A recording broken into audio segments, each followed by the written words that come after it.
प्रदेश ही नहीं पूरे देश में पेंशनर समाज का एक अलग ही ओहदा होता है और उस ओहदे को पाने के बाद भी व्यक्ति समाज में कर्मशील रहता है और कर्मठता से समाज की सेवा में जुटा हुआ रहता है। विशेष रूप से जो 70 वर्ष के पार जो पेंशनर हैं उनका सम्मान समारोह हुआ है। क्या पेंशनर समाज की समस्याएं हैं और सरकार जो राजस्थान में नई बनी है उनसे क्या चाहते हैं पेंशनर समाज के लोग।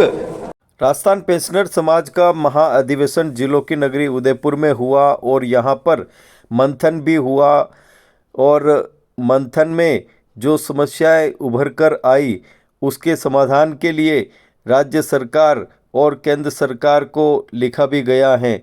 जिस रूप में पेंशनर समाज की समस्याएं होती हैं सरकार को उन पर ध्यान देना चाहिए और उन समस्याओं को शीघ्रता से समाधान भी करना चाहिए, क्योंकि पेंशनर समाज केवल पेंशनर समाज ही नहीं बल्कि समाज का वह तबका है कि जो वरिष्ठ होते हुए भी समाज में सक्रिय रहते हैं और एक महत्वपूर्ण निर्णायक की भूमिका निभाते हैं। समाज में एक संवेदन रूप में पेंशनर समाज की भूमिका रहती है और पेंशनर समाज जो दिशा निर्देश आने वाली पीढ़ी को देते हैं वह आने वाली पीढ़ी उसको निभाती है और उनके आदेशों का सम्मान भी करती हैं।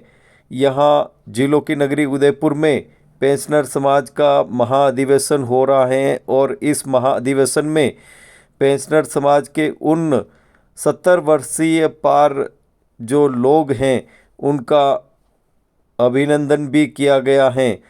पेंशनर समाज का महाअधिवेशन यूँ तो प्रतिवर्ष होता है हर जिले में, हर क्षेत्र में, हर राज्य में, लेकिन समाज की ओर से जो समस्याओं का जो ज्ञापन बनाया जाता है सरकार को भेजा जाता है वो इसलिए भेजा जाता है कि समस्या तो बड़ी हो या छोटी, लेकिन पेंशनर समाज वह तबका है कि जिसको समस्याओं का निदान अतिशीघ्र चाहिए और सरकार यह भी व्यवस्था करे कि जो समस्याएं बनी हुई हैं उसका निदान भी हो।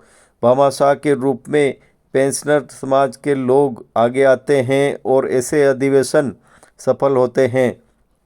जिलों की नगरी उदयपुर में यह सम्मेलन हुआ है, महाअधिवेशन हुआ है और यहाँ जनप्रतिनिधि भी आए और पेंशनर समाज के वरिष्ठ लोग भी आए।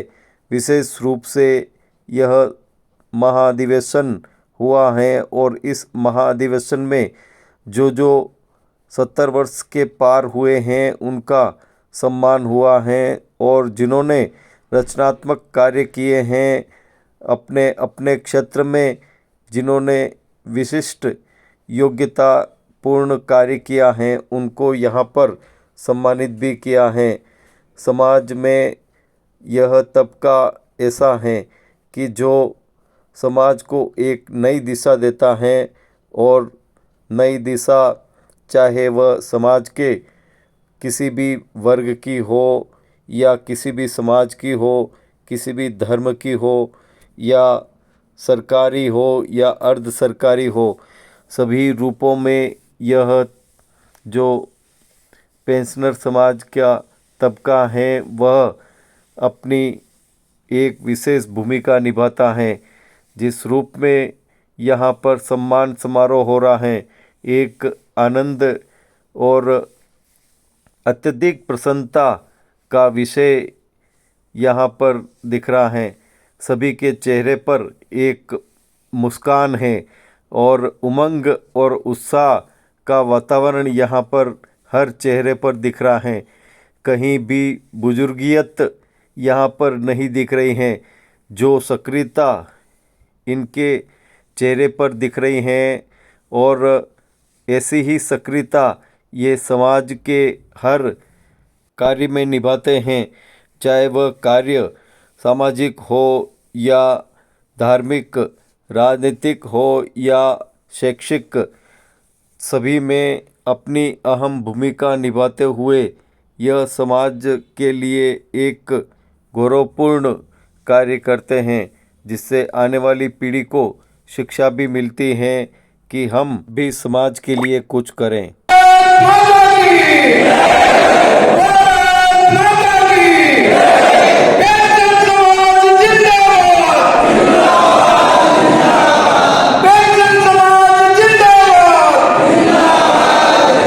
पेंशनर हैं, उनका सम्मान समारोह हुआ है। क्या पेंशनर समाज की समस्याएं हैं और सरकार जो राजस्थान में नहीं बनी है उनसे क्या चाहते हैं पेंशनर समाज के लोग, आइए हम बताते हैं। हमारे साथ में भंवर जी सेठ हैं। आज क्या कार्यक्रम हुआ है और क्या कहना है आपका? आज 17 दिसंबर को राजस्थान पेंशनर समाज संपूर्ण देश में पेंशनर दिवस के रूप में आयोजित करता है। उसके अंतर्गत उदयपुर जिले का पेंशनर समाज का सम्मेलन हुआ, जिसमें 300 से भी बहुत ज़्यादा हमारे प्रतिनिधि उपस्थित थे। प्रोफेसर एस एस सारंगदेव साहब आज के हमारे समारोह के प्रमुख अतिथि रहे। श्रीमती भारती राज असिस्टेंट डायरेक्टर वो विशिष्ट अतिथि के रूप में हमारे बीच में उपस्थित रही, और हमारे उदयपुर के दोनों विधायक माननीय ताराचंद जी जैन और फूलचंद जी मीणा दोनों को अतिथि के रूप में आमंत्रित किया गया। आज जो 70 वर्ष की आयु से जिन्होंने पार कर लिए उन लगभग 100 पेंशनर्स का हमने सम्मान किया। हमारे यहाँ पेंशनरों के हित के लिए कई प्रोजेक्ट्स चलते हैं, उसमें जो लोग हमें आर्थिक अंशदान देते हैं उसमें हमने कुछ भामाशाहों का भी आज यहाँ पर सम्मान किया। आज हमने अपनी समस्याओं के बारे में भी यहाँ चर्चा की। हम लोग जानते हैं कि पेंशन जो हमको प्राप्त होती है वो पेंशनर जीवन पर्यंत 60 वर्ष की उम्र तक राज्य की सेवा में जनता की सेवा करता है, उसके एवज में हमको पेंशन प्राप्त होती है और उसका कंट्रीब्यूशन हमारे पेंशनर्स ने किया हुआ है।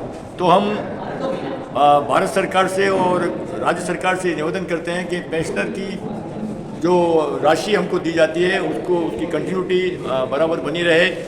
हर 6 माह में जैसे जैसे महंगाई बढ़ती है, पेंशन बढ़ती है, उसी अनुपात में पेंशन की बढ़ोतरी बराबर होनी चाहिए। और हमारी जो राजस्थान गवर्नमेंट हेल्थ स्कीम है जिसमें सारे पेंशनर्स का कंट्रीब्यूशन है उसको और प्रभावी बनाया जाए।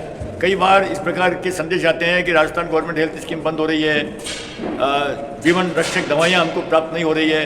तो इसमें जो कठिनाई आ रही है वो सरकार का दायित्व है, क्योंकि सरकार का मतलब होता है कल्याणकारी सरकार जो सारी जनता के साथ साथ उन कर्मचारियों और पेंशनरों का भी कल्याण करे जिन्होंने जीवन पर्यंत समाज को अपना समय और श्रम प्रदान किया है। तो ऐसी स्थिति हम सरकार से निवेदन करेंगे कि इन सारी योजनाओं को और प्रभावी बनाया जाए और सबको समय समय के ऊपर जो हमारे हक हैं, जो हमारे अधिकार हैं, उसमें हमारे इजाफा होते रहे और कोई भी कमी उसमें न आए। आदरणीय सारंगदेव साहब से मैं निवेदन करूँगा कि वो भी इस संबंध में अपने विचार रखें। मैं सबसे पहले आदरणीय सेठ साहब का आभार व्यक्त करता हूं कि आज मुझे करीब 300 से ज़्यादा जो हमारे अग्रज हैं, जो पेंशनधारी हैं, उनका आशीर्वाद लेने का अवसर मिला। जैसा कि आप हम सभी जानते हैं कि हमारे राजस्थान विद्यापीठ के फाउंडर जनू भाई का एक बहुत बड़ा अवदान रहा है कि हम कम्युनिटी के लिए कुछ काम करें। तो आज मैं यहाँ मिलकर ये प्रेरित हुआ कि हमारा विश्वविद्यालय भी पेंशनर्स या हमारे जो वरिष्ठ जन हैं उनके लिए कुछ करें। तो हमारा माश्रम जो श्रमजीव महाविद्यालय है उस परिसर में हम एक सामाजिक सरोकार को ध्यान में रखते हुए एक हेल्थ केयर या कह सकते हैं एक आनंद भवन के नाम से एक सेंटर स्थापित करेंगे, जिसमें एक सर्टेन टाइम होगा, उसमें सभी वरिष्ठ जन जो भी आना जाना चाहें उनके लिए इंडोर कुछ गेम्स के प्रबंधन होंगे, साथ ही उनके कुछ खाने पीने की व्यवस्था होगी। तो मुझे लगता है कि उनको घर से निकल कर उस चेंजेस का कुछ परिवर्तन लगेगा, जिससे कि उनको अपने आप में एक बहुत ही समाज के प्रति एक लगेगा, हमें विश्वविद्यालय को लगेगा कि समाज के लिए कुछ कर रहे हैं। और जो वरिष्ठ जन जो आएंगे उनका एक घर से थोड़ा परिवर्तन होगा, चेंज होगा, जो अपने आप ही एक उत्साह के साथ अपना जीवन निर्वाह कर सकेंगे। आज के सभी महान व्यक्तित्व के धनियों ने यहाँ आकर के जो अपना योगदान दिया और सभी विधायक बंधु आए, सारंगदेव साहब ने हमें बहुत प्रेरित किया। हमारे अध्यक्ष जो राजस्थान की पृष्ठभूमि को निभा रहे हैं, हम हृदय से उनका आभार व्यक्त करते हैं और सरकार से निवेदन करते हैं कि हमारी हर समस्या को जो हमारे अध्यक्ष रख रहे हैं उन्हें पूर्ण रूप से ध्यान रखते हुए हमारा कर्तव्य निष्ठा से हमारा पालन करें। यही हम आपसे अपेक्षा करते हैं। धन्यवाद। पेंशनर समाज के लिए क्या विशेष आपका संदेश? वास्तव में इस उम्र में भी कोई 70 साल का है, कोई 80 साल का है, कोई 65 साल का है, बुजुर्गों के अंदर वास्तव में एक साथ इनका सम्मेलन करके, और भंवर जी सेठ साहब ने हमें भी बुलाया, वास्तव में इनकी कोई जो समस्या है उसके बारे में हमारे को अवगत कराया, तो वह हम इनका समस्या का समाधान करने के लिए हम तत्पर रहेंगे, क्योंकि पेंशन समाज इतना बड़ा समाज है जो वास्तव में बुद्धिजीवी है, विद्वान है, उनके लिए हम भी तैयार रहेंगे। और इस उम्र में उनकी जो जागरूकता और कर्मठता का परिचय देते हैं, तो वास्तव में हमें भी इनसे कुछ सीखने को मिलता है। तो पेंशन समाज को बधाई देते हुए आपकी चैनल के माध्यम से मैं भगवान से कामना करता हूं कि इनको स्वस्थ रखे, लंबी उम्र दे और आगे बढ़े, और इनका आशीर्वाद हमें मिलता रहे। धन्यवाद। समाज ही नहीं बल्कि हर क्षेत्र में भामाशाह के रूप में आर्थिक सहयोग देना हर किसी के बस की बात नहीं है, क्योंकि लक्ष्मी जाती है तो सबके मन में एक अलग सा वातावरण बन जाता है। लेकिन कोई ऐसे बिरले व्यक्ति होते हैं कि लक्ष्मी का आना क्या, लक्ष्मी का जाना क्या, उनके लिए तो आनंद ही आनंद सब हर क्षण रहता है। ऐसे ही बिरले हमारे साथ में लेफ्टिनेंट प्रेम शंकर जी श्रीमाली साहब हैं। ये अपने कार्य क्षेत्र में तो देश में पूरे देश में डंका बजा ही रहे हैं, लेकिन भामाशाह के रूप में भी सभी समाजों में, सभी संगठनों में आगे रहते हैं। बताएं कितनी खुशी हो रही है आज? मैं तो सबसे पहले देशवासियों को ये नमन करता हूँ कि आपका आशीर्वाद मुझ पर बना रहे, और ख़ास करके हेमंत जी श्रीमाली का, जो कि मुझे हर समय पर अपने हिसाब से आशीर्वाद दिया करते हैं। और मैं समाजजनों का बहुत बड़ा आभारी हूँ कि मुझे आज इस उम्र में, लगभग लोग बाग कहते हैं कि 51 साल का हो गया, मैं बचपन से महात्मा गांधी से जब से हाथ मिलाया था, उन्होंने जब ये उदयपुर के अंदर पधारे थे सन 47 के बाद, तो उन्होंने कहा था तो एक दिन सैनिक बनेगा।